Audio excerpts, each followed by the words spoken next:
southbound, I've been hellbound, riding on the midnight train. Going too fast now, think I ought to slow down, standing in the pouring rain. What's going on, guys? Tristan and Tony back with another episode of the One Hell of a Life Outdoor Podcast. Got Tony back beside me this week, and we're back in the studio. Last week was a little bit of an improv. Tony was out smashing snow geese. And I didn't have a problem with it. Yeah. And today we got Seth Farmer, owner of Nature Woods Taxidermy. He's also a fellow Georgia guy, and just has some awesome work. I came across this stuff on social media, just kind of looking for taxidermist that's closer to us up here. We had a great guy down in Florida, Mallard's Fowl Life, but obviously it's just a far drive to get all the way down to Florida. So connected with Seth and looking forward to taking some ducks to him this year. But wanted to have him on just to learn about what it's like being a taxidermist and the ins and outs of the incredible stuff they do. So Seth, thank you for taking the time to come on tonight, man. Yes, sir. I appreciate you having me on. Absolutely. So tell everybody just, where you're from and what got you into the taxidermy business and all that good stuff. All right. Well, I'm about an hour south of Macon in Dublin. I started doing taxidermy when I was 19. I was working at a building supply company, and I knew that it wasn't what I wanted to do forever. And so I started just thinking about what could I do for a career. And I started looking at all the deer mounts and duck mounts on my walls, and I said, that'd be kind of cool. and I started YouTubing and started trying to learn on YouTube. And I actually come across one guy on there, and he helped me out a good bit. And just lots of prayers and phone calls, rejected phone calls, just trying to get somebody to teach me. And the Lord helped me. And my manager at the time asked me, he said, what do you want to do for a living? I know you don't want to be here. And I said, I want to be a taxidermist. And he said, well, I know a guy. And about 2 months later, I ended up working full-time with him. And about to say, then I started my own full-time thing. And he gave me the name, gave me a freezer, and gave me a mountain stand and said, here you go. And it's been a fun ride for sure. That's crazy, man. But, it's cool how it worked out, kind of what you were praying for that time, all that time worked out, and he had to happen to have somebody to introduce you to. Taxidermy is just one of those things that's like so specialized, and to your point, like a lot of missed calls, I can see like it be one of those things where people might not want to share their like trade secrets or whatever. Yeah. But I'd imagine it's also one of those things that the people that are good at it, those people are getting older and getting out of it, and there's probably not as many young people, like any trade, I guess, not as many young people coming into it that are talented. Yeah, exactly. I mean, several years ago, it used to be one of those things where it was just very hush hush, and you don't tell anybody because that might cost them some business. But I mean, realistically now, there's plenty of work for everybody out there. To be a full-time taxidermist, my number is 300 ducks a year. That's what I need to be able to be full-time. And 300 ducks out of a season, that's nothing. Right. And so, and especially for like the younger guys like myself, when I was trying to get into it, I would have done anything in the world to be able to be where I'm at now sooner. But I'm just trying to help the younger generation try to get into it and keep the trade alive, honestly. Yeah, dude, that's awesome. And I definitely agree with you. It seems like anybody that's reputable as a taxidermist, they're always like slammed. Like, you know what I mean? Like, there's definitely enough work to go around. That's for sure. Exactly. You're a good taxidermist that stays busy. You're lucky to find him under a year turnaround. Like me, I'm 12 to 14, possibly pushing 16 months out right now. Mm-hmm. Yeah, no, and I know that's standard too, because I don't know if somebody on here is listening to that has never taken a bird to a taxidermist. That's pretty standard. Is it does it vary between like if you're doing a duck or a deer, or is it kind of the same? The time frame for me, the time mounting the specimen changes, but as far as the wait time, it's about the same. Mm-hmm. Mm-hmm. Because people always ask me, like, why does it take so long? Why is it taking me 12 months to get a duck back? And then they ask me, well, how long does it take you to do one? And I say 5.5 hours from time to skin it to the time it goes home. It's 5.5 hours of work. But I also got to work on all the ducks that came before you brought this one. Right. So, I mean, and I do offer an expedite service for people that just really want it back sooner. You just basically pay an extra $200 up front, and I get it back to them in 5 months. So you can kind of skip a line a little bit. Yeah, there you go. You want. It's just like anything in life, right? You want the luxuries, you got to pay for it. So. Exactly. Like these guys. This guy right here, he brought me that Ross goose, wood duck, the mallard, and then he also brought me a green wing and a widgeon. He ended up expediting all of those, and he dropped them off, I think, first week of January. Wow. Mm-hmm. Right on. Me personally, I'm gonna be a cheap guy, and No, but that is, I mean, when you talk about the fact that, I think that everybody, unless you're new to hunting, you're expecting a year. Yeah. You know what I mean? That's just like the general consensus, right? I mean, I think. So, I mean, if you have a problem with that, then pay the $200. Yeah. It's just an extra. Yeah. I was just sitting there doing the math. And so out of a 365-day year, there's 260 work days on a normal work week. Uh-huh. He's putting out 300 ducks. Dude, that's a lot. That's a lot of ducks, it's a lot of work. It really is. Now, do you have a goal for like any big game and stuff too, or do you only do ducks? I have 2 shops right now. I have my dad running one shop for me. He does my shoulder mounts, Europeans, tanning hides, and then I focus primarily on the birds, which would be your geese and your ducks. And I've dabbled in some upland stuff like pheasants and quail and whatnot, but I primarily like to stay with ducks. So I'm really curious, because outside looking in, we all know how easy it is to breast a duck and how fragile they are in terms of, they get shot and the wings tore up or something like that.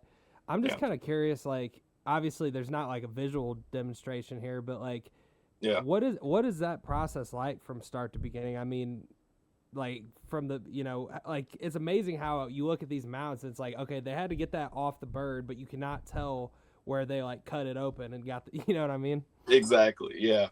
I mean, it all, your mount starts in the field.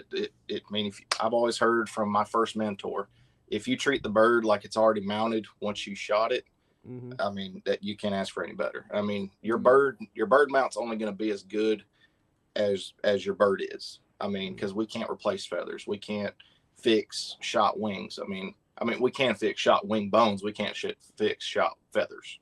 Yeah. Rephrase that. And about to say, I mean, you guys can't just put a whole wing on and do all that. I mean, come on, you guys are taxidermists, right? Yeah, I mean, spare feathers. I had a guy one time. Feather shop area. Yeah. I mean, I had a guy one time call me. He said, "Man, I got this stud great pintail. I just shot him." I was like, "Awesome, man." He said, "But there's one little thing. I want to take a picture of and send it to you and see if you can fix it." I was like, "Okay." And he sends me a pintail body, and then the head is separated from the duck. And I'm like, hey, I can't do nothing about that, man. Oh, give you a headless mounted pintail. God, man. So, I want to ask, my next thing I want to ask here in a second is your thoughts on preparation of birds, because I think that's a good topic too. Yeah, but, for sure. So, I mean, what does it look like when you get the bird and you're finally all right? I know you probably put it up for a few months, or do you get it and then you skin it out as soon as you get it and then you get back to it, or what does that process look like? So my process is once the bird comes in, I visually assess it to see, okay, so what kind of pose are we, am I able to do? And then once we go over that, I go over that with the customer. I take the bill, I wrap it with a wet paper towel to keep it hydrated, because freezers are made to pull moisture. And if that pulls moisture out of that bill, I'll grab this head right here. So I use artificial heads. This is a shoveler that I'm about to be doing. So I skin out this little section right here between the bill and the feathers. Okay. And if I can't skin that out, and if it's freezer burnt, I can't do much of nothing with the duck. So that's why I wrap that with a wet paper towel to keep moisture in there. Okay. Then what I do is I take the head and I either bend it over the back of the bird or on the outside of the wing. I'm sure y'all have heard the tuck it under the wing. I don't know who started that. I don't see what it does any different, but I like to keep it like to where I can see it, so I can assess what kind of damage has been done, if any at all. So that way that can determine the pose, which way is it facing, and that kind of thing. And then what I do is I just grab a 2-gallon Ziploc bag or a gallon Ziploc bag, depending on the size of the bird. And then I put it in the freezer and just airtight. And then whenever I get around to it, I thaw it out and I begin the skinning and prepping process. Now, is that skinning process? I mean, I gotta imagine that's pretty delicate. I mean, is that one of those things that, like, when you're new, you could like screw up pretty easy, or? Oh yeah, like the first time, like I said, because I shot this really hide off of a rabbit. Yeah, right. Yeah, it's not the same thing. Yeah, of course. The first time I skinned a duck, it was a beautiful wood duck I shot, and I'm gonna mount this thing myself. It's my very first one, and I got it on the table, and I said, "Oh boy, what am I gonna do?" And I started skinning, and it actually went a lot smoother than I thought it would. But it also took me 2 hours to skin it out, when now it takes me 15 minutes. Wow. Yeah, to skin it and get it ready for the fleshing wheel. Mm-hmm. Yeah, it's a very delicate process, but at the same time, I mean, I know what I can and can't do, and where I can manhandle it, and where I was like, okay, I need to be a little more tender here. Yeah. Let me ask this, Seth. Are there certain species that, based on their fat content or just the way that they're made, that they're easier to mount than others, like because the skin it comes off easier, or as far as like the making it easier, I will say whenever I get it on the fleshing wheel, it does get a little bit easier as far as like diving ducks, because divers have a lot tougher skin. So I've got a wire wheel over here that spins about 1700 RPM. And that's what knocks all the fat content and membrane. What's up, guys? If you want coffee that doesn't suck, you probably can guess what I'm going to say. Get the Duck. Dirty Duck Coffee is the official coffee of the One Hell of a Life Outdoor podcast, and they have a great lineup of different coffee blends, everything from Morning Wood and First Flight to Dark Dynasty and Suns Up, Guns Up. You can't go wrong with Dirty Duck Coffee. And they have a great lineup of cold brew cans, mocha, French vanilla, original cold brew, and cinnamon teal snickerdoodle. If you want 15% off your next order, use code OneHellOfALife15 on your next order. Brain off, and to be able to get the skin clean. And so, like a puddle duck, like your wood ducks, especially your mallards and teal, gadwall, they're very thin skinned. And so, especially near the rump of the bird, I cannot tell you how many holes I've blown in birds just because it's so thin and delicate. It's almost like a dove in that area. But then you get like an old squaw or a canvasback or a ringneck or even a coot. Like fleshing a coot, you couldn't run a angle grinder through that thing. But yeah, those divers, I mean, they're a breeze. Like if someone was trying to learn how to flesh a bird, I would definitely recommend doing divers first, just for that. But as far as like mounting, I mean, I wouldn't say one species is easier than the other. I think I've just done more of them. Like shovelers, I've done a lot of shovelers, and you kind of learn what you can and can't do with the feathers themselves. Because I mean, each mount's a little different, because each one, like a wing may be broken, I got to repair it, or there's a hole in the skin I'm trying to hide or something. But I mean, I'd say my favorite one, or really easiest one's probably the shoveler or widgeon. Those are my two favorites. Nice. Yes, sir. I was just curious because I was like, I wonder, is there something going on with my mic? Just talking to that. Test. Yeah, you're good. It was on mute earlier. If he sounded like really far away, it's because his whole thing was on mute. That's what I thought it was. I was like, he is very quiet. Yeah. Oh, and I'm not a quiet person. Yeah, I was sitting here and I'm like, I can just hear him talking, but I can't like hear him in the headset. Like I can tell the difference, you know? Yeah, like I can hear you great. Yeah. Well, I can tell that's not. Well, to preface this, I just painted the whole studio floor, and it was a whole to do. So I had to get all the equipment off the floor, and just long story short, it was a very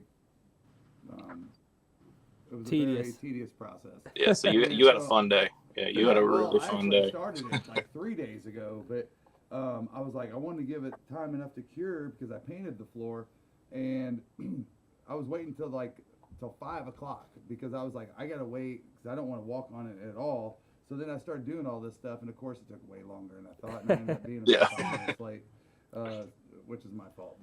But no, all right, so we're good.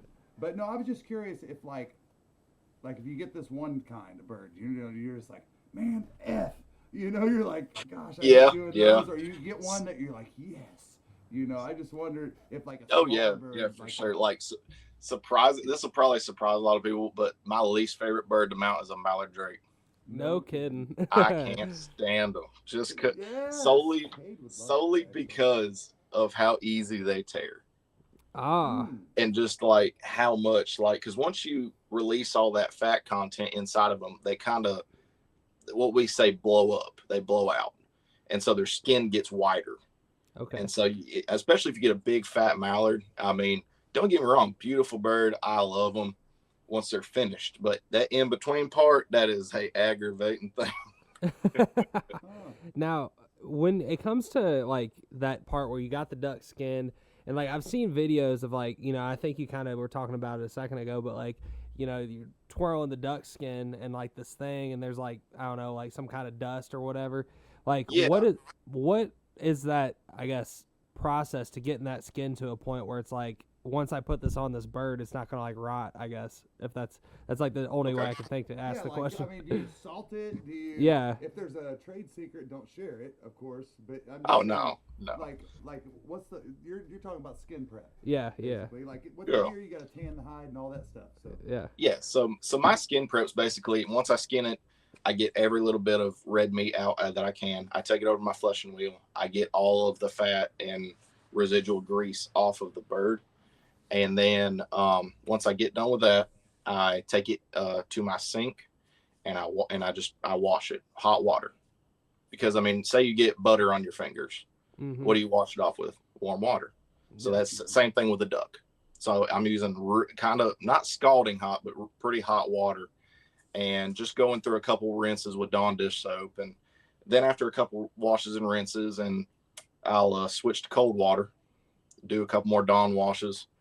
And then I will mix Tide with Downy, Woolite, and Dawn all together and let it sit for about 20 minutes. And then once I rinse it off twice, it'll literally be squeaky clean. Like you can hear it you can hear it squeak. And when I hear it squeak, that makes me happy. And then once I bring it back in the shop, back to what you were saying about the tumbling process. So what that is, they fill a barrel full of corn cob grit. It's about, I think it's number 40 corn cob grit.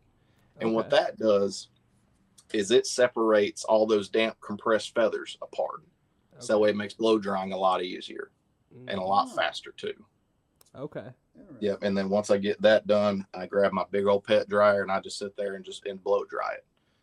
And I blow dry it until all of those feathers are completely fluffed back out. And one thing that a lot of people, especially beginning taxidermists, will do is that they'll just blow dry it until those top feathers that everybody sees looks pretty.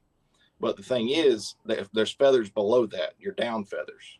And if you don't get your down feathers all fluffed up, you're going to have one slick bird. And it's going to form to that body that you put on, like this body right here. This is one of my shoveler bodies.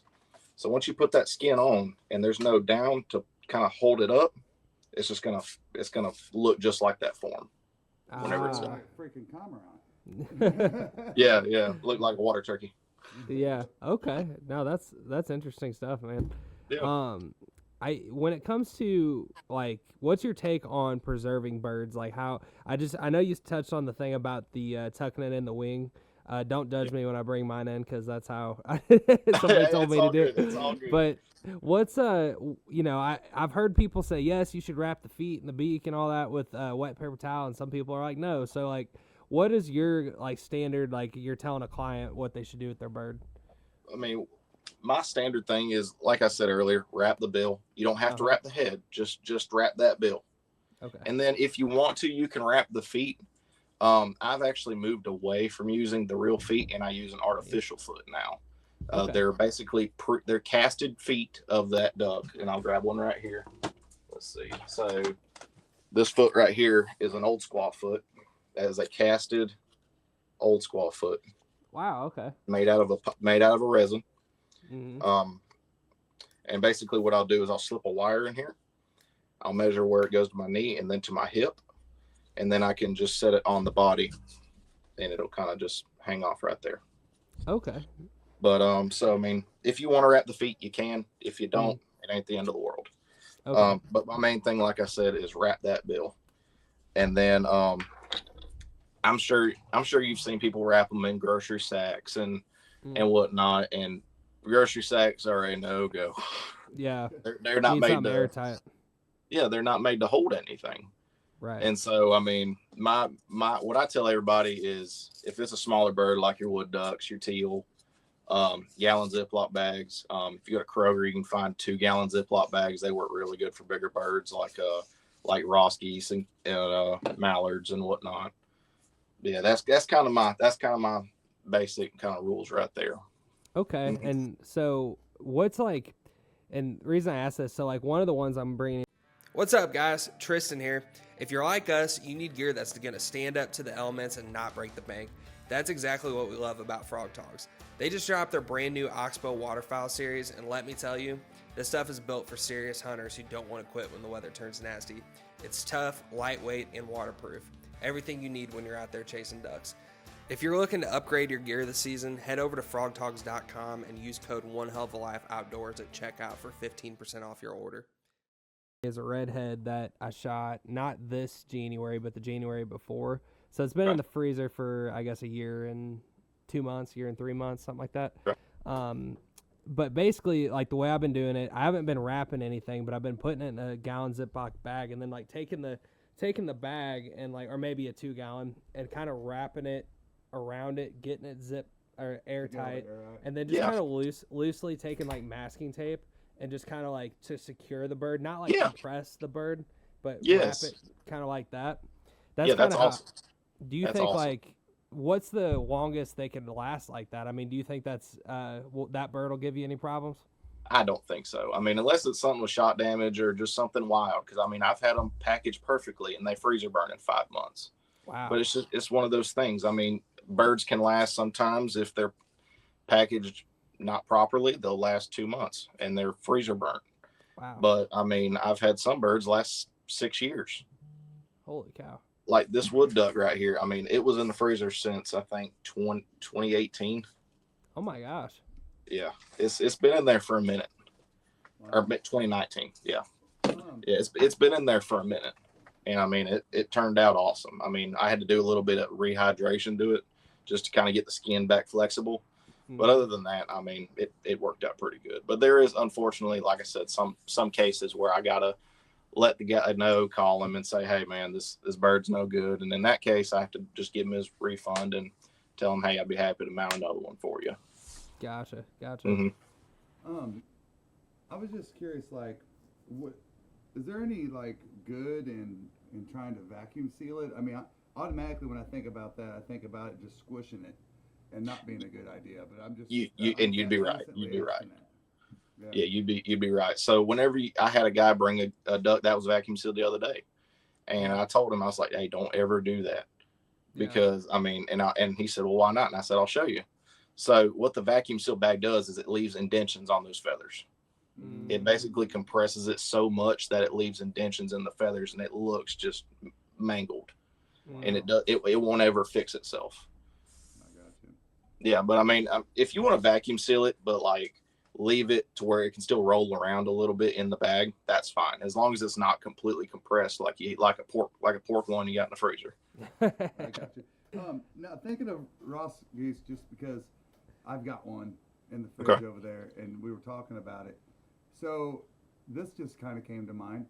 How do you preserve the warts, or how do you preserve that part of? Because to me, I mean, at least what I've learned so far is just like if you got a beak with a bunch of warts, that's a pretty cool bird to have mounted. Yeah. And Yeah, so that's pretty I've cool. got one that's got crap all over it, dude. It just looks like some Yeah. kind of scary movie. That's And cool. So how do you preserve that? Is that something you have to recreate or skin off, or how does that work? Yeah. So what I do is I recreate that. I'll take a bill. That's I don't have one ready on me, but so basically, like pretend this is a Ross Goose. Yeah. So basically, what I do is I take this bill and I hand paint every one of them that comes through this shop, and whatever you want me to pay attention to on that bird, I will do it. Like that Ross Goose right here, he didn't have a lot of warts. He was mainly like just looked like a snow goose, so he had more red on his. But like say for like one like yours that has this real warty, so I would recreate that. Ah, okay. Nice. Mhm. Yeah, so I mean, you could send me like reference pictures of like when you shot it, and I could basically just take that and paste it onto here. Ah, gotcha. Mhm. Okay. Let's see, I got a wood duck. Got a wood duck head right here. So that's one that like you'll get. Okay, nice. Okay. Yep. Right on. Right on. Now, Yep. now you got me thinking. So, what's the most unique, weird thing that you've mounted, like with a waterfowl? Like you came in here, like, oh, this is gonna be dope to mount, or whatever, Like Yeah. a hybrid's the obvious, but have you had any like anything outside of that? I guess weird happening. Yeah, I had a mallard come in this past season with a bluebill, Huh. No shit. a light That's bluebill, fun. and I was like, "You sure this isn't a park duck?" Right. That was my first question, and he was like, "No, I shot it wild." And a way you can tell if it's a farm duck or not is if you look at their foot, and if they have that hind toe on one side and don't have it on the other, that's a farm duck. Every Okay. time. Oh. Yeah, every time. I didn't know that. I never knew that Yep. either. That's interesting. Yeah, Okay. I used to work at a farm preserve over not too far from here, and we used to do the wild mallard hunts. Yeah. And yeah, you could tell like they always had that little hind toe clipped off just to let people know like, hey, that's a farm bird. So what's your take on how often does somebody bring in a mallard that they shot in Georgia that like either you can tell from that because like there's a lot of people, and I think if I remember right, if you look on Georgia DNR, I'm pretty sure they claim we don't get any migratory mallards, if I'm not mistaken. From But the original I'm East Coast bloodline. yeah, but Yeah. that's I read that somewhere. I'm pretty sure, but I could be wrong. But obviously, I'm sure people shoot them from time Yeah. to time. So how often do people come in and they're just like, oh man, I got this like migratory mallard in your head. You're not going to like, you don't want to spoil it for them, but you're just Yeah. like, no. I'd say 1 out of 10. That'd be Okay. my guess. 1 out of 10 is probably a park duck or some sort of hybrid. Well, yeah, some sort of hybrid between a farm duck and a wild mallard. But majority of them, I mean, they're full mallard. I mean, Gotcha, okay. you can just look at them and tell. Huh. But The majority, the body size is a big difference too, right? oh yeah, 100%. Like, I mean, most of the mallards like shot in Georgia, I mean, they're medium to smaller on that kind of body range. Mhm. Like, they're a lot smaller than like a mallard in Arkansas, I'll say. Yeah. Mhm. Yeah, there's no doubt about that because I remember the first time that's why like all the southern folks, when we go to like Arkansas, and I know this drives Cade crazy, but we're like, dude, that's a big old fat Canada mallard. Do you know what I mean? Yeah. What it is just that in all species of animals are actually bigger the further north that they live, just to be able to endure the conditions and everything, just like deer, elk, Yeah. everything. And that's all it is, right? It's just that species of that animal is. Yeah, it all depends on which flyway it came from and where it's been migrating to and from. But like, I mean, there's some mallards I get shot on the same day that were brought to me by the same guy. One mallard will have an inch of fat on it, and one will be just straight skin. There will be no fat on it. Wow. Yeah, and that's one thing that I've yet to kind of figure out yet, Mhm. is because like when like I just said, like whenever I was just skinning out mallards one day, seen one had that inch thick of fat, and it came from the same guy, and the same guy brought me one that was just there was nothing. I was like, how does that happen? Because it was in late December whenever it happened. Wow. Yeah. It just makes you wonder if you got like, I don't know, like lazy duck, right? You got lazy movie duck that just sits around in the trees and doesn't do shit except eat. Yeah. And Yeah. then He's got just sitting there party duck. stockpiling corn. Yeah. Then you got teenage party duck that's out there, like running the streets all the time, staying thin. Yeah, exactly. Exactly. So, he kind of alluded to it earlier, but what's like? Have you had any crazy hybrids that have came in? I actually had one, and I'll send you a picture when we get done. Okay. We got DNA strips sent off for it, but we go back and forth on it between a spec Canada and a blue Canada or blue spec. Wow. It's bigger than any Canada I've worked with. That noggin on it is huge. It's probably the size of my fist. It's a big bird. Wow. Holy cow. Well, and the Canada is typically bigger than a blue goose, right? Yeah. In most cases, even the smaller cacklers, are going to be. A spec is definitely, I would put it in between, it depends, I guess, if it's a Ross goose or a blue or a regular snow goose. Yeah. You know what I mean? But you guys think it's bigger, huh? If I had to guess, I think Canada spec. That's if I had to put money on it. That's what I would say. Yeah, it's a really cool looking bird, and it came in. My buddy told me he was hunting in Nebraska when he shot it, and it came in with a bunch of specs, and he said, "I got this one." No way. And he pulled up one shot and dropped it, and that thing, he brought it to me. I was like, "This thing is cooler in person." That's wild, because I think it's a lot more rare for geese to crossbreed than ducks. Oh, okay. I didn't know that. Yeah. Matter of fact, I think that scientists would almost claim that it almost never happens that Canada geese cross with snows or specks, if I'm right. Huh. I could see that for sure. Yeah, I could definitely see that, because geese, they like to stay to themselves. They like to stay. Yeah, that is true. Yeah. Now, I don't know about the snow geese, if Rossies will get with blues and etc. I don't know how. Now that might be a possibility. I could see that. Like this Rossie right here, he has a little bit of blue on him, just a little bit, a streak on the top of his head, and on just a tiny little bit on his back. So I'm not 100% sure what he is, but he's the same size as that mallard right behind me. Wow. I just saw some beautiful blue geese shot. But matter of fact, a buddy of mine is going to mount one, and I want that revert. What's it called? It's when it's reversed. It's a reverse blue goose, basically, where the head's black. Okay. And it has the white strip. It's. Have you ever seen one? It is pretty cool. I haven't seen one. Cade's got that one up in the that he shot up in 1.0 lodge.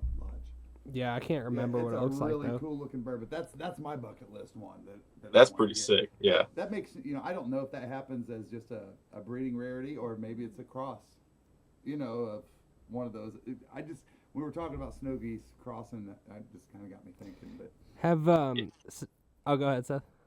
I'm about to say, whenever I was at that farm preserve, I used to go out there and feed those mallards every day. Uh-huh. And there's always 80 or so Canadas in this big pond. And one day I went out there and I seen this one white little dot right in the middle. And they all got up, started flying around, and all the Canadas landed. And then I look up and there's that snow goose just still flying in circles in the middle of Georgia, more lost than last year's Easter egg, just up there, just howling. That's pretty cool. You always see on the Facebook groups where somebody will randomly shoot one somewhere, and you're like, dude, that is once in a lifetime in Georgia, exactly, or Florida. I had 3 or 4 guys this year brought me gadwall, pintails, shovelers from around here. Wow. Just in random farm ponds. How cool is that? Oh, it's pretty neat. They were all hens, but it's still pretty cool just to be able to see them and see oh wow, they do come down here. Right. There's some things. I'm not making any predictions, so I can't say whether things are changing or if it's always been this way. I can just base on my observation. Here's a couple weird things. One, in September this year, I was letting my dog out front at night, and I Thank God I had my voice memo on my phone so I could record it. I had a bunch of specks fly over the top of the house. I couldn't believe it. I was sitting out. I thought, because like like when you're speck hunting and people are blowing that speck call and it just like it'll ring in your ears for like 7 days. Yeah. I was like, am I having some kind of like flashback? But I was like, that really was. But then the other thing I was gonna say is, just last night I was telling Tristan, we've got this, you call it a small lake, pond, whatever you want to call it. It's probably 20 acres, I don't know, out back. And I went around the corner. Me and Ike were just out there floating around. It's a beautiful evening, and came around the corner and jumped a bunch of buffalo heads. I had probably about 4 to 6 bluebills and about a dozen redheads. That came popping out of there, And I'm like, dude, that is so cool to see. I mean, and it's naturally after the season. Naturally. Yeah, right. Of course. I've seen just about everything out there. Honestly, I haven't seen a shoveler. But, during early teal, remember me getting buzzed? I'm walking down the steps in the middle of my yard back here, and I get buzzed. I'm like, son of a bitch, that was like 2 dozen teal. Yeah. So, I don't know. I mean, maybe they're starting to venture out a little bit. There's always those ones that seem like they're lost. Just like, Williamson, they always seem to shoot a few snow geese every year. Yeah. So, I don't know. Seth, have you heard the thing about the Canada geese in Georgia, like how they originated here? I have not. So, and I heard this at a Delta waterfowl thing, so I would assume it's pretty credible. I mean, I don't think they're just gonna willy-nilly throw info out. But now if somebody's buddy told me this, I'd be like, that's bullshit. Yeah. So basically, they made a trade allegedly in like the 50s or 60s, I think they said, with New York. And they took Canada geese from New York, and they took sandhill cranes from Georgia. I guess South Georgia, I don't know, because I know they get them in Florida. Okay. But they did a trade or whatever. The sandhill cranes just migrated. They left New York. They're like, screw that. We don't want to be here. But the geese there was 500 of them. None of the geese left, and apparently all of the DNA of the geese in Georgia can be traced back to those original 500. That were in the state. Yeah, and I mean, when I heard that, I was like, are you kidding me? I never heard about that. That's cool. Yeah. And that's the conversation, wasn't it also that it's the number 1 harvested waterfowl? Yeah, in the state of Georgia? That's the other thing. Yeah, it's the number 1 harvested waterfowl, too. I can believe that. I wish them sandhills would come back down here. That'd be nice. That's what I'm saying, man. No, I don't, because let me tell you. You know what though?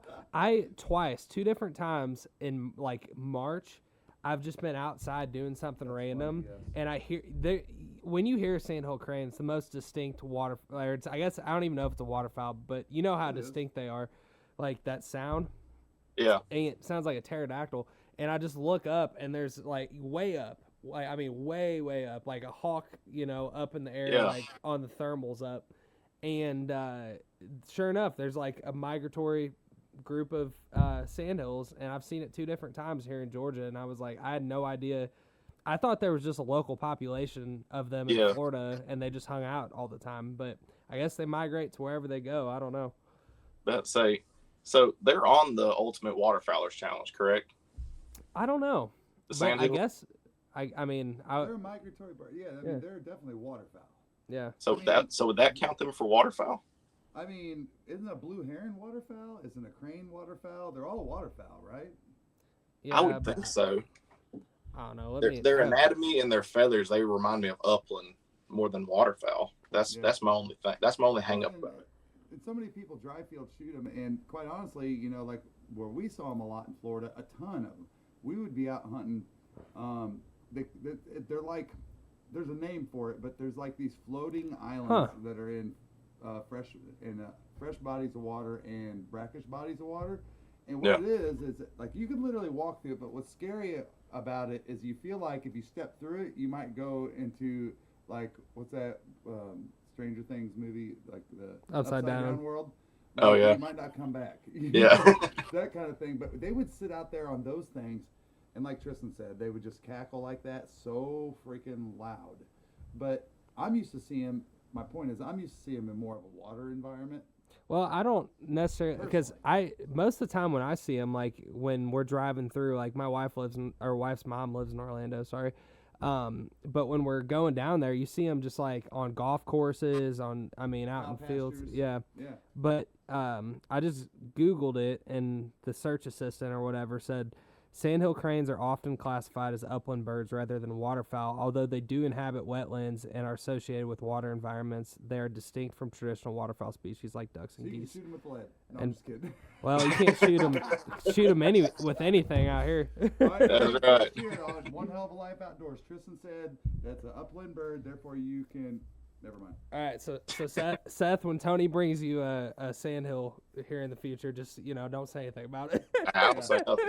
I have a thing right here. You sign. You say, "Yeah, I took this bird illegally." Once you sign the line, hey, I ain't got to say nothing. All right. Well, I also want to add a line of waiver that says that you will not sue me for lead poisoning. Exactly. I'm not liable for this lead shot corn-fed wood duck. No, but what a unique animal. They really are. They're that's something that's definitely on the bucket list of getting for sure. But and I've heard they're delicious too. I've always wanted to try. That's what they say. That's what I hear. I mean, to me, still, I mean, I know Tristan agrees with this, but the spec is definitely for anything we've had. Yeah. For anything we've had waterfowl wise, that is the bird. Mm-hmm. No Okay. doubt.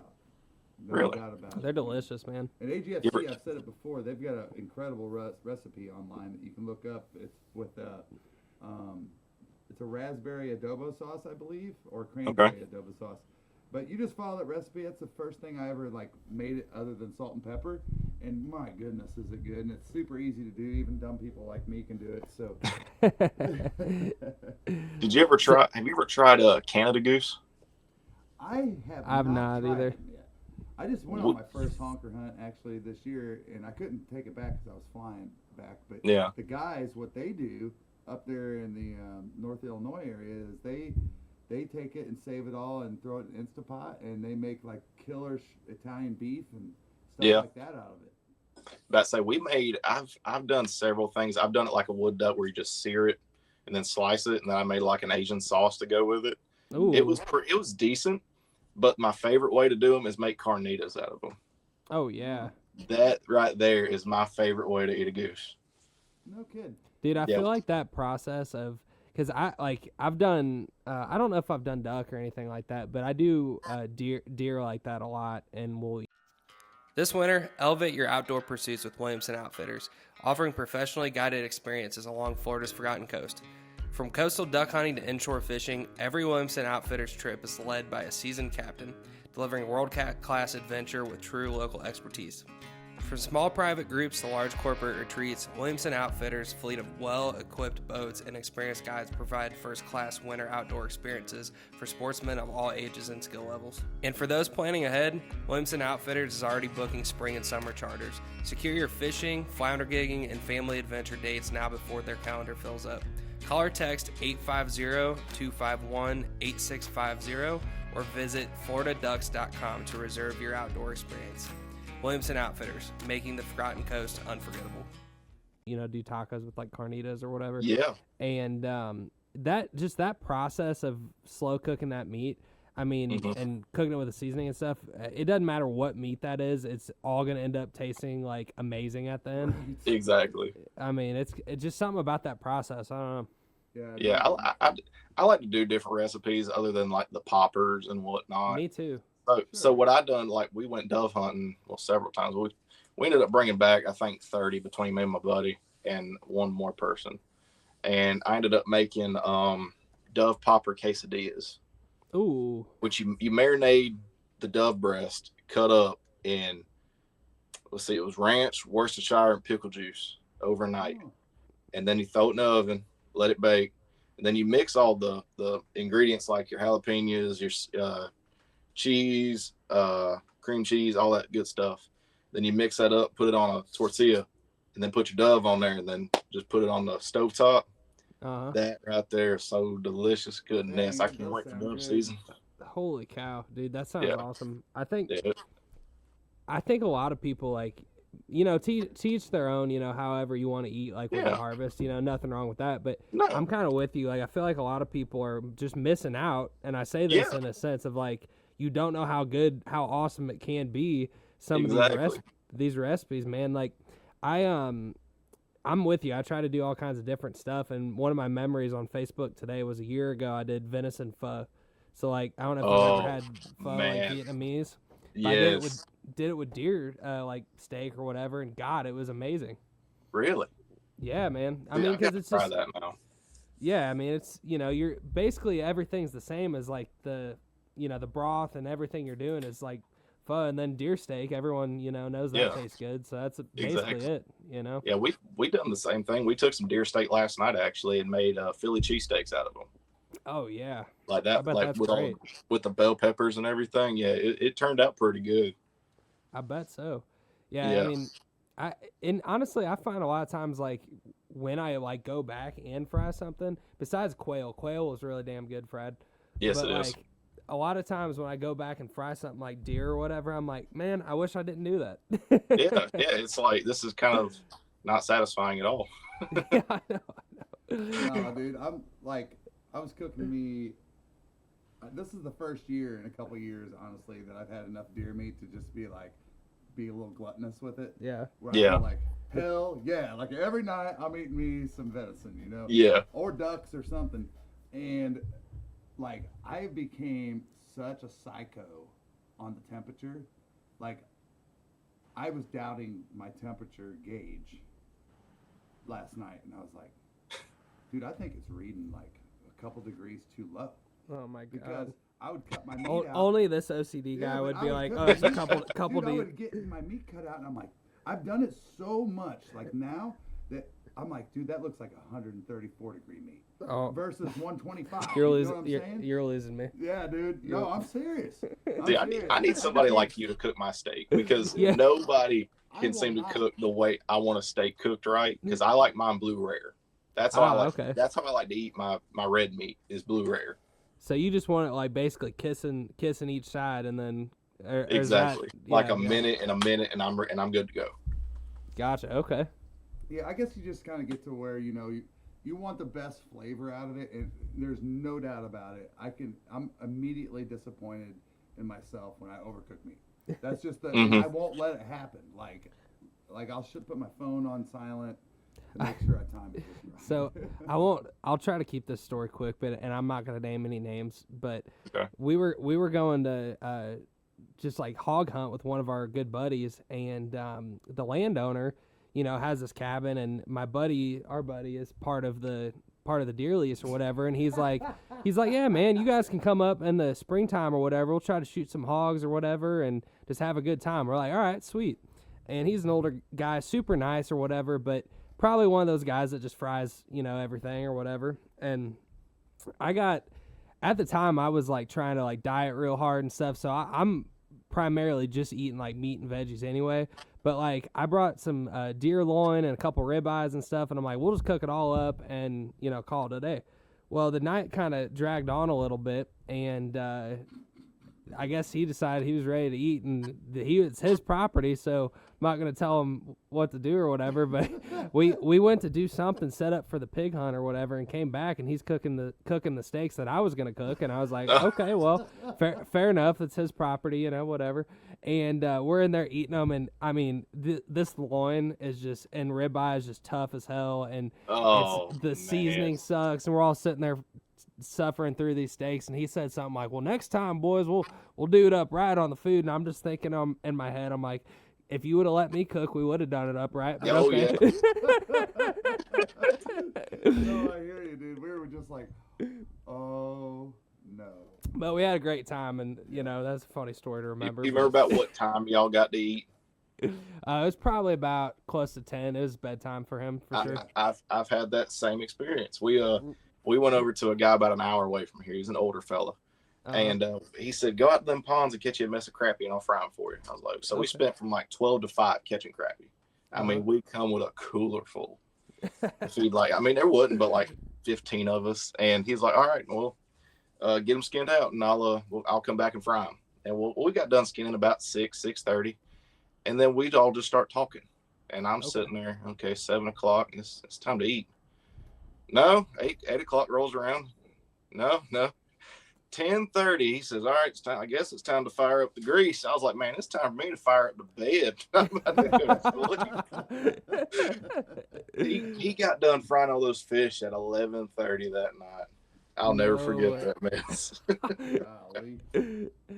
Like, wake me up when those are done. I'll come. Exactly. Yeah, I'm gonna take me a power nap and kill these crappie whenever I get done. Oh, that's funny, dude. Oh, yeah. It's funny that, and this is a stereotype that all men get, but I personally laugh at myself when I catch myself saying it or doing it, and that is, it started with my wife going, how come every time you make a burger, it's the best burger you ever made? Yeah. And I'm like, Yeah. I don't know. Well, then I started to see, like, social media came about and all that kind of stuff, and then you start seeing, like, all right, this is a similarity with all men, that, like, every time they make something, cook something, bake something, whatever, it is the best damn thing. Some recency bias. That you ever made. I do the same thing. I do the same thing. It's so funny. It's so funny, dude, that we're all made. Yeah, I done the same thing the last time I made like duck food. gumbo. Because the last 2 times was the best I ever made, and then this last one was the best one I ever made. You just need to take a picture with it so you remember. It'd be like, this was. I do. I need to keep my dad's sneakers in the picture and take a picture of the bowl and There everything. it is. Did that meat processing stuff that you bought, does it got a sausage thing? It does, yeah. Dude, it just hit me when he said something about, dude, what about a sausage boil? Like, make some andouille sausage out of venison. And make it in And a boil, gumbo, dude. that might be And a good. gumbo. That I would think be good. Freaking pretty sick, wouldn't it? Because, I mean, Yeah.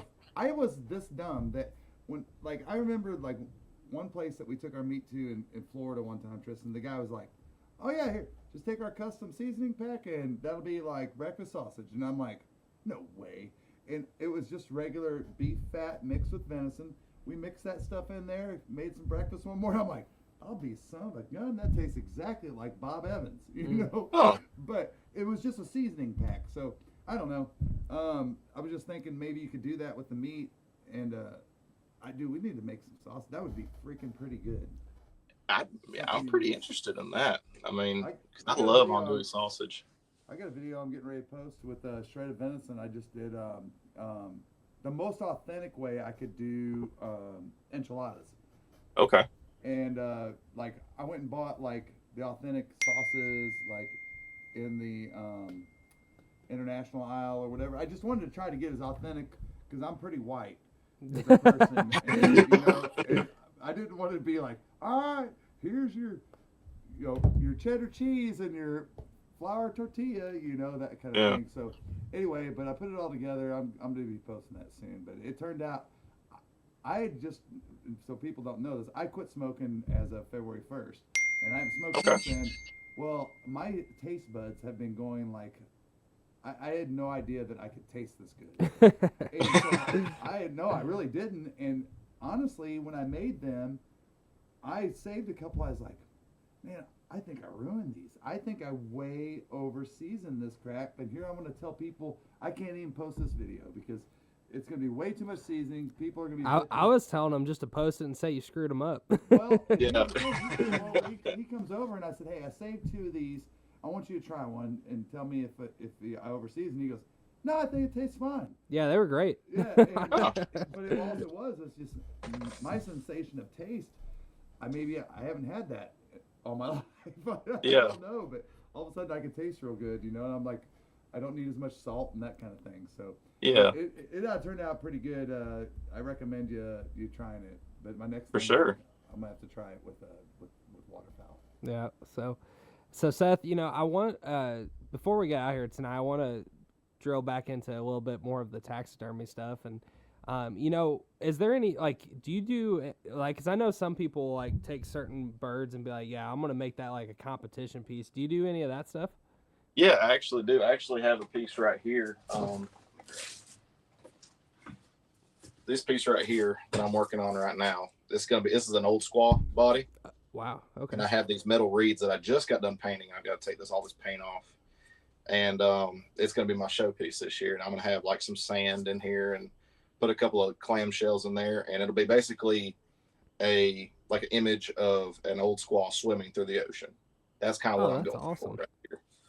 Yeah, I've done shows for 3 years now. Bird I done last year was a widgeon walking through the snow.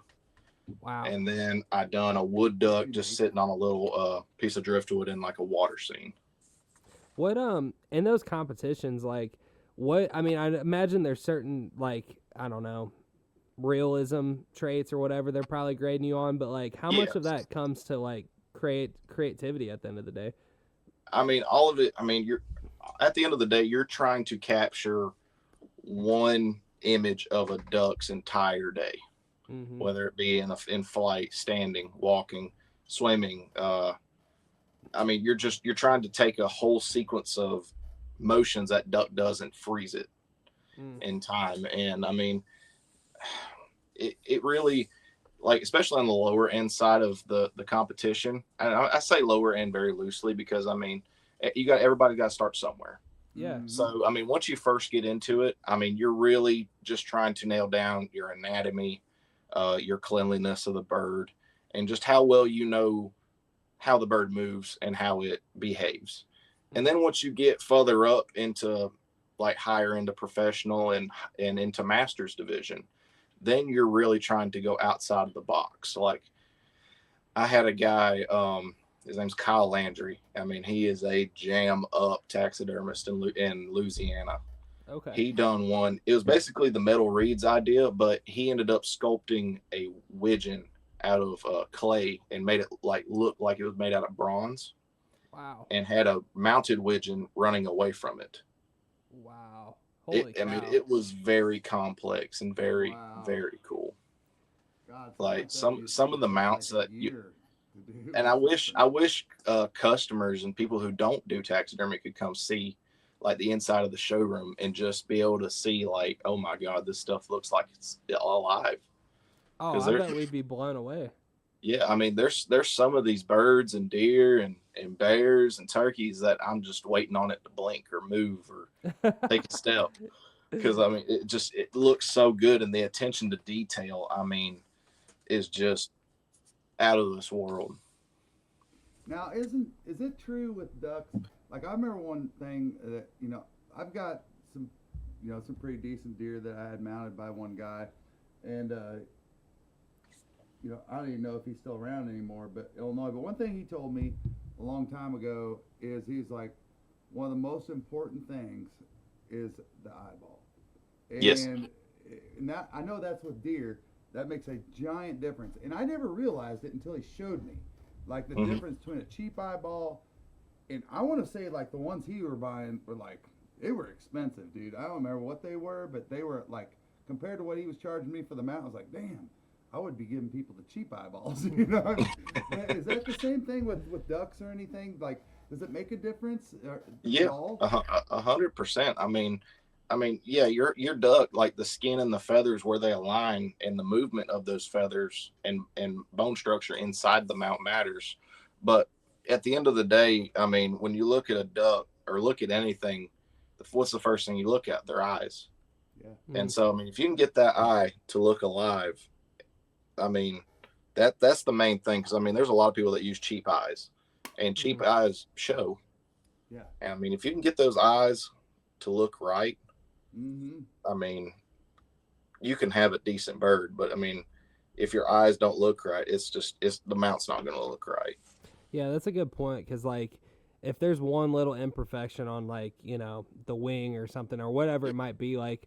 It might take you a couple minutes of looking at that bird to find it, but if you're just glancing at it, you would never notice that. Yeah, that's the first thing I look at on a duck is the eyes. Yeah, I mean, if your eyes are wrong, I mean, everybody can tell. Yeah. And then back to like what you're saying about using cheap versus expensive stuff. I mean, your mount is an investment, and I mean, you get what you pay for, 100%. I mean, I've had several people call me and tell me my price is too high, and I mean, that's their opinion. I mean, I know what my stuff is valued and worth, and my time is worth. And if you want to take it to a guy that charges $200 and he can get it back to you in 4 months with hardly no wait time, then great. I hope it turns out awesome. but there's very few people out there that actually do that. You know, it's when you say that, it kind of makes me think of like, I feel like we all have had buddies that, like, okay, let me restart. So basically, have you ever had a friend that sends you a picture of like his duck that he just got back, and he's like, he loves it, and you're like, I love that for you because that was shit. Yes, I have had to do that but several times. You can't crush. You don't want to crush their like dreams or whatever. But you're just sitting there. They waited for a year and they spent several $100s. Yeah, it was an incredible moment because like some of those instances you shared with them and was there when they harvested it, so you know what that meant to them, and then you're just like.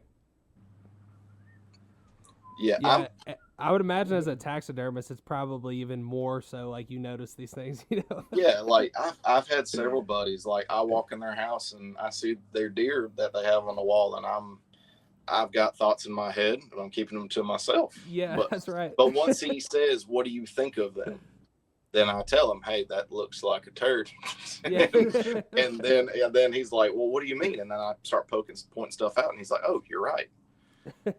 And yeah, I mean, you get what you pay for, 100%. I believe that. It's like that with anything, man. Yeah, and I mean, there's a lot of people that, I mean, a lot of people don't know a whole lot about like the actual like anatomy and what certain birds have, like mallards. They all have 4 curls, every one of them. Huh. It's 2 stack on top of each other. Yep. And whenever you shoot them, I mean, feathers go everywhere. And so what happens is those curls they separate.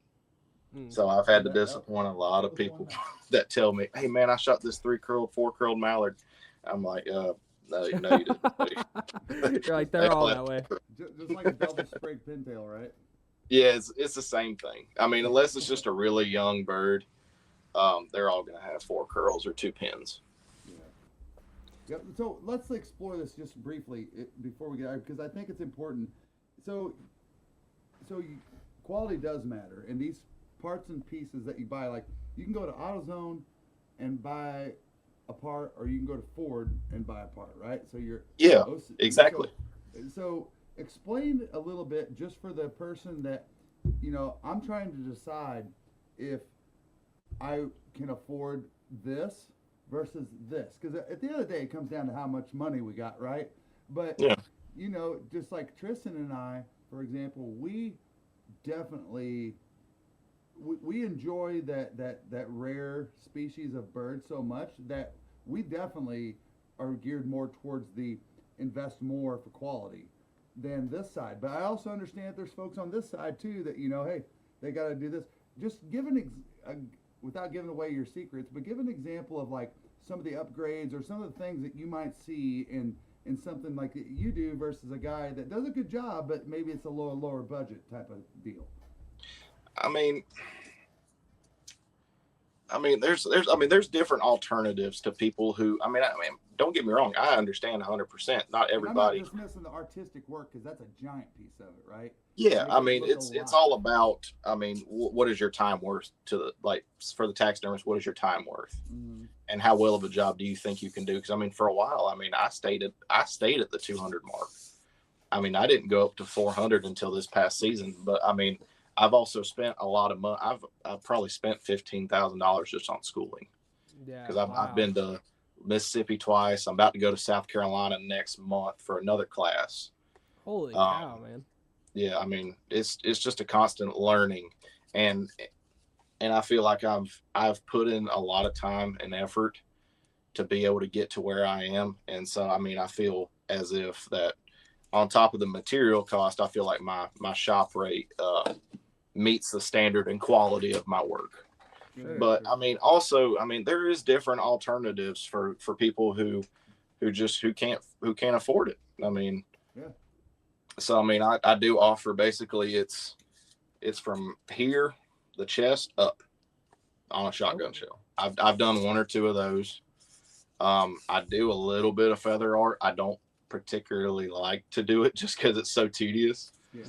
Because I mean, once I get a skin on a bird, if it's prepped right, I can just shake the body and it sits perfectly. Nice. And everything just grooms itself. Wow. But I mean, there's so many different things somebody could do. I mean, I used to make bow ties out of wood duck feathers. Oh, I that's mean, cool. there's so many different things you can use the feathers for. If you just cannot afford it, but you still want to save that piece of that memory with you.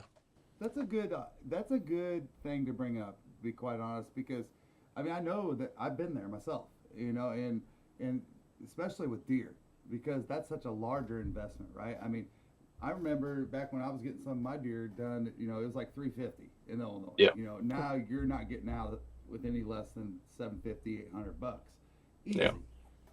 And so sometimes and then it has become more of a trend, and I don't know if it's because of the cost of taxidermy with deer, but you can do a whatchamacallit, Euro mount. a Euro mount. A European, yeah. Yeah. If I would have thought I would have done that like when I was younger, I would have been against every rule I had, because I swore, like, I've got a double split G2 buck that is a beautiful deer, and I did that too, and I was okay with it. I was like totally okay with it. I could have afforded to do it the other way, but point is, it was another option, right? Yeah. That I could do, and I think it's so cool that you're like at least bringing that up. That there are options out there, and I bet you there is some DIY stuff that you. Oh, Yeah. 100%, man. Yeah, there's all kinds of DIY stuff you can do with them, as far as like you can decorate your house with them. Like I've got this little bowl that my fiance put in the kitchen, and I got a couple turkey feathers from a bird I shot, and I've got a mallard curl in there, and it looks really neat. Yeah, that's cool. Yeah, one of these days I'm definitely going to do one of those feather art things where people take like the rectangular deal, and it's got like the wings, and then it's got like if it's a pintail, it's got just the feathers kind of in order as if like the bird was flying. Oh, yeah. I know it's super tedious, but it's definitely something I want to just DIY at some point. Oh yeah. Don't get me wrong. I mean, they look beautiful. Mhm. I ain't doing it. Yeah, I don't blame. Now, I want to get back to the school. Let me just wrap up what I want to say about the quality thing. At the end of the day, what you're paying for is like what Tristan said is the far end, right? Where you're risking that trophy doesn't look so good. All right. Yeah. But then you got folks that, like yourself, take a lot of pride in that quality. You go to these shows, you see what the top taxidermists in the world are doing, and like you said, you're walking through there and thinking they're going to blink at you, right? That's what they're striving for. So at the end of the day, that's what you're paying for, is you're paying Exactly. for that bird to look as beautiful as it could in its own right, alive. And my goal with every one of these is like my slogan. I'm preserving memories. Yeah. I'm taking a bird. Maybe it was your last hunt with your dog. Like I done one for a kid. His dog had died the day after opening day last season. Oh man. And they shot one Drake wood duck. And what I done, and you can go on my Facebook and find it. It's a dead mount box, and it's got the Drake hanging down, and it's got the box of the ashes of the dog. And I actually framed out a little picture for them. That was the last picture that they had took. And and stuff special. like that. Those are my favorite mounts to do. Yeah. Those are my favorite mounts to do. That's super special. And my fiance will tell you all the time that she loves my work, and that all my birds look awesome. But quite frankly, I think I can get a lot better. They look good, but I know I can keep striving for better. That's awesome. That's awesome, man. I will say this, that not that I've been around forever, but I have been around a long time, and I've seen a lot of mounts. I've had some, those memories that I've wanted to cherish, and there's no, when you have a good mount of something, like I've got this one, and I'll tell you where I'm going with this. I've got this buck over here, just real quick, that when I shot him, I snort wheezed him. He was bleeding from the face. His mouth was open. He had a big gash in his nose. When he came into me, he had his head tilted sideways. We've all seen like what a moose looks like right before it's getting ready to charge you, where you see that wide of the eye, right? You see that wide of the eye? I just told my taxidermist, I said, man, I want to preserve what I saw that day. And he did, and to this day, I walk by it, and it's been 15 years ago I shot that deer, but I'll walk by it and just walk from side to side and just go, gosh, damn. You know, I mean, that's what I paid for there. I just wanted to give a personal testament to what good quality does for you for years to come, I guess. That's where I'm going. Yeah, exactly. And that's that feeling that you got every time you see that deer is what I try to accomplish. Try to, every time you look at that bird, you think right back and snap right back into when you harvested that bird, who you were with, what y'all were talking about. That's my goal. If I can do that for everybody, I'll live a good life doing that. That's awesome, man. No, I was curious about the schooling. You know, you're talking about where you've gone and stuff like that. I think that's just super interesting. I mean, I would love to hear just a little bit about like where you've gone for schooling. You know, education. Yeah, that's cool. Yeah, I mean, I see. My first class was in South Georgia. It was in Nashville, and I went down there for a week. And prior to that, I'd been mounting ducks for 6 months with little to actually no training, Nice. Just straight up YouTube videos and little shorts, and just kind of winging it. No pun intended. but yeah, I went down there for a week. I got a little better. And then I found a mentor on Facebook named Brooke Beeson, and she invited me to come down there for a weekend, and she showed me free of charge. She let me stay at her place, and she just showed me how she done it. And I'm forever grateful for her. And then I ended up taking a class in South Mississippi. I don't know if y'all know where Jerry Clower is from, but Liberty, Mississippi. And I went down there for a weekend, and I got a lot better from there. And that was March. That was this past March. And now I'm about to go to another class. Like I said, at the end of next month. Nice. Gotcha. Yep. You want to hear something real quick, funny story about taxidermy? Honestly, when I got out of the Navy in '96, Mom's like, "What are you gonna do?" And I said, "Well, I'm gonna use my GI Bill, right?" So I start looking, and dude, I forgot if it's the University of Montana or whatever it was, but you could actually take you get college credits to go to a taxidermy school out in it was out in Montana, and you were there for like months observing animals and all kinds of stuff. And I told her, I said, I figured it out. She goes, what? I said, I'm going to go to this taxidermy school. I'm going to be gone for several months. And she goes, are you stupid or something? We got a baby on the way. You're not going anywhere. And I never got into taxidermy, but that was my hope. I was hoping, but the point there is there's some sacrifice that comes into what you guys learn, and that just like any other trade, I guess, you know. And then good for you that you've been able to like live a dream really and make it your own. You know, it's pretty cool stuff. I appreciate that. It's been a long road, and it's been let's say I started my business when I was 20, and I'm 24 now. Nice. And about to say I've worked having a full-time job, and then having this as my side thing, and then just doing it when I can. Like I'll work from 8 to 5, and then I'll come in the shop around 7 and work till 11 every night. And it's been a long grind, but it's been so worth it, and I wouldn't trade it for anything. That's awesome, man. Well, tell everybody, Seth, where they can find your stuff and get in touch with you, man. Yeah, for sure. Y'all can find me on Facebook, Nature's Woods Taxidermy. You can find me on Instagram, TikTok. I don't do all the dances or nothing, but I do have some birds on there. And yeah, if y'all, and I also have a website, natureswoodstaxidermy.com. And I'm located again in Dublin, Georgia. And if any of y'all need some birds mounted, bring them on to me. I'll be more than happy to do them for you. Awesome, man. I appreciate it. And I've actually been to Dublin, Georgia. There's I used to do packaging sales, and there's a dog food plant called Sunshine Mills by DC. I don't know if you know where that is. Oh, yeah. I know where that's at. Yep. Well, cool. Yeah, well, I'll tell you what, I got a Rossi that's going to come to you. So So get your warp build-up tools ready. Yes, sir. So will. All righty, man. Well, thank you. Thank you, Seth. Appreciate you, man. Yes, sir. Y'all have a good night. All right, you too, man. I've been southbound, I've been hellbound, riding on the midnight train. Going too fast now, think I ought to slow down, standing in the pouring rain.